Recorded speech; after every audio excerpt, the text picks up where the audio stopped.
എല്ലാവർക്കും നമസ്കാരം. നമ്മുടെ പുതിയൊരു വീഡിയോയിലേക്ക് സ്വാഗതം. ഇന്ന് നമ്മളൊരു നല്ല ഒരു അടിപൊളി സേമിയ പായസം ഉണ്ടാക്കുന്നത് കേട്ടോ. ഒരു വെറൈറ്റി ആയ സേമിയ പായസം ഉണ്ടാക്കുന്നത്. ഞാൻ ഇതുപോലെ 1 ലിറ്റർ പാലാണ് എടുക്കുന്നത്. പാലെടുത്തിട്ടുണ്ട്. ഇനി നമുക്കിത് തിളപ്പിക്കാൻ വെക്കണം കേട്ടോ. നമുക്കിത് തിളപ്പിക്കാൻ വെക്കാം. ഇനി ഞാൻ 2 സ്പൂണ് നെയ്യ് എടുക്കുന്നുണ്ട് കേട്ടോ. 2 സ്പൂണ് നെയ്യ് എടുത്തിട്ടുണ്ട്. ഇനി ഞാൻ ഇതിലേക്ക് ഇതുപോലെ 2 കപ്പ് വറക്കാത്ത സേമിയാണ് കേട്ടോ. നമുക്ക് ഇത് വറുത്തെടുക്കണം കേട്ടോ. വറുത്തെടുത്തതാണെങ്കിൽ പിന്നെ വറക്കേണ്ട ആവശ്യമില്ല കേട്ടോ. ഇത് എൻ്റെ അടുത്ത് വറക്കാത്ത സേമിയ ആയതുകൊണ്ടാണ് ഞാൻ ഇത് വറുത്തെടുക്കുന്നുണ്ട് കേട്ടോ. അതാ ഇത് ലൈറ്റ് ബ്രൗൺ ആവുന്നവരെ നമുക്ക് ഇത് വറുത്തെടുക്കാം. നമ്മുടെ സേമിയൊക്കെ ഫ്രൈ ആയി വന്നിട്ടുണ്ട് കേട്ടോ. ഗ്യാസ് ഓഫ് ചെയ്യാം. ഞാനൊരു പാൻ അടുപ്പത്ത് വെച്ചിട്ടുണ്ട്. അതിലേക്ക് ഞാൻ ഇതുപോലത്തെ 1 കപ്പ് നിറയെ പഞ്ചസാരയാണ് എടുത്തത്. അത് ഓരോരാളുടെ മധുരത്തിനനുസരിച്ചിട്ട് എടുക്കാം കേട്ടോ. ഇത് നമുക്ക് സിമ്മിൽ വെച്ചിട്ട് നമുക്ക് കാരമലൈസ് ചെയ്യാനാണ് കേട്ടോ. ഇതെല്ലാം അലിഞ്ഞ് വരും. ഇത് പഞ്ചസാരയൊക്കെ വെള്ളമൊന്നും ഒഴിക്കണ്ട കേട്ടോ. കാരമലൈസ് ചെയ്യാം. നമ്മുടെ പഞ്ചസാര ഇതാ കാരമലൈസ് ചെയ്ത് ആയി വരുന്നുണ്ട് കേട്ടോ. മെൽറ്റായി വരുന്നുണ്ട്. ഇത് ഇളക്കാൻ പാടില്ല കേട്ടോ. കുറച്ച് ലൈറ്റ് ഗോൾഡൻ കളറായിട്ട് വരും. അന്നേരത്ത് മാത്രം ഇളക്കിയാൽ മതി കേട്ടോ. നമ്മൾ കാരമലൈസ് ആയിട്ട് വരുന്നുണ്ട് കേട്ടോ. കണ്ടില്ലേ? നമുക്കിതൊന്ന് നല്ലനെ ഒന്ന് മിക്സ് ചെയ്ത് കൊടുക്കാം കേട്ടോ. സിമ്മിൽ വെക്കണം കേട്ടോ. ഇത് ഓരോരാളെ ഞാൻ പറഞ്ഞില്ലേ, ഓരോരാളെ മധുരത്തിനനുസരിച്ച് ചേർത്ത് കൊടുത്താൽ മതി കേട്ടോ. അങ്ങനെ പഞ്ചസാര എല്ലാം നല്ലപോലെ മെൽറ്റായി വരണം. കണ്ടില്ലേ? സൈഡിലൊക്കെ നല്ലപോലെ മെൽറ്റായി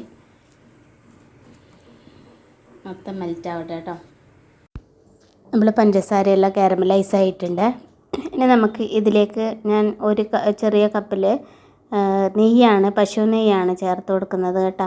നിങ്ങൾക്ക് വേണമെങ്കിൽ ബട്ടർ വേണമെങ്കിൽ യൂസ് ചെയ്യാം. ഞാനിവിടെ പശു നെയ്യാണ് ഉപയോഗിക്കുന്നത്. എന്നിട്ട് നമുക്ക് ഇതുമായിട്ട് നല്ലപോലെ ഇത് കാരമലൈസ് ചെയ്ത് പഞ്ചസാര ഇതുമായിട്ട് നല്ല പോലെ ഒന്ന് മിക്സ് ചെയ്യണം കേട്ടോ. കരിയാൻ പാടില്ല. സിമ്മിൽ തന്നെ വെക്കണം കേട്ടോ. കരിയാതിരിക്കാൻ പ്രത്യേകം ശ്രദ്ധിക്കണം. ഇനി നമുക്കിതിലേക്ക് ഞാൻ ഒരു 1/2 കപ്പ് മിൽക്ക് മെയ്ഡാണ് യൂസ് ചെയ്യുന്നത്. മിൽക്ക് മെയ്ഡ് യൂസ് ചെയ്ത ഉടനെ ആഡ് ചെയ്ത ഉടനെ നമുക്ക് പെട്ടെന്ന് മിക്സ് ചെയ്യണം കേട്ടോ. കട്ട പിടിച്ചു പോവും. നമുക്ക് പെട്ടെന്ന് മിക്സ് ചെയ്യാം. ഇനി പിന്നെ നമുക്ക് ഇതിലേക്ക് പാലാണ് ചേർത്ത് കൊടുക്കുന്നത്. ഇളം ചൂട് പാൽ തന്നെ ചേർക്കണം കേട്ടോ. നമ്മൾ ഇളം ചൂടാകുമ്പം ഇത് ഈ കാരമലൈസ് ആയിട്ടുള്ള അത് കട്ട പിടിക്കത്തില്ല. നമ്മൾ റൂം ടെമ്പറേച്ചറിൻ്റെ പാലാകുമ്പോൾ അല്ലെങ്കിൽ തണുത്ത പാലാകുമ്പോൾ ഇത് കുറച്ച് കട്ട പിടിച്ച പോലെയാവും കേട്ടോ കാരമലൈസ്. അപ്പം ഇച്ചിരി സമയം എടുക്കും അതൊന്ന് ഉരുകി അലിഞ്ഞലിഞ്ഞ് വരാൻ. ഇതാകുമ്പം ഇളം ചൂടാകുമ്പം പെട്ടെന്ന് നമുക്ക് അലിഞ്ഞ് കിട്ടും കേട്ടോ പാലുമായിട്ട്. നമുക്കിതിലേക്ക് കുറച്ച് ഏലക്ക പൊടിച്ചതാണ് ഇതും കൂടെ ചേർത്ത് കൊടുക്കാം. ഇനി നമുക്കിതിലേക്ക് വറുത്ത് വെച്ച സേമിയ ചേർത്ത് കൊടുക്കാം. എല്ലാവർക്കും ഇഷ്ടപ്പെടും കേട്ടോ. നമ്മൾ ഈ ഒരു രീതിയിൽ സേമിയ പായസം വെച്ചാൽ നല്ല ടേസ്റ്റാണ് കേട്ടോ. നല്ല അടിപൊളി ടേസ്റ്റാണ്. നമുക്ക് പെട്ടെന്ന് തന്നെ ഉണ്ടാക്കാനും പറ്റും കേട്ടോ.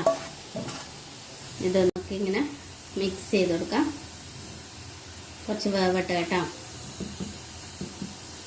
ഇത് നമ്മുടെ കാരമലൈസ്ഡ് പായസം റെഡിയായി കേട്ടോ. സേമിയ കാരമലൈസ്ഡ് പായസം റെഡിയായി.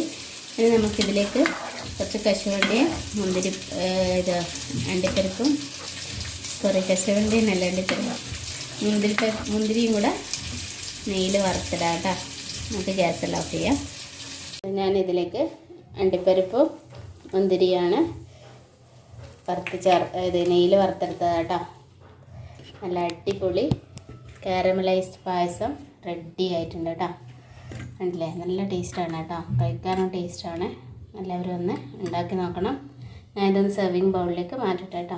കുറേ സെർവിങ് ബൗളിലേക്ക് മാറ്റാം കേട്ടോ. നല്ല ടേസ്റ്റി പായസമാണ്. എല്ലാവരും ഒന്ന് എന്താ ഇപ്രാവശ്യത്തെ ഓണത്തിന് ഒന്ന് ട്രൈ ചെയ്ത് നോക്കണം കേട്ടോ. കട്ടയൊന്നും ആവത്തില്ല കേട്ടോ. ഞാൻ സെർവിങ് ബൗളിലൊക്കെ മാറ്റിയിട്ടുണ്ട്. എല്ലാവരും ഒന്ന് ഉണ്ടാക്കി നോക്കണം കേട്ടോ. എല്ലാവർക്കും happy Onam. Bye. Thanks for watching.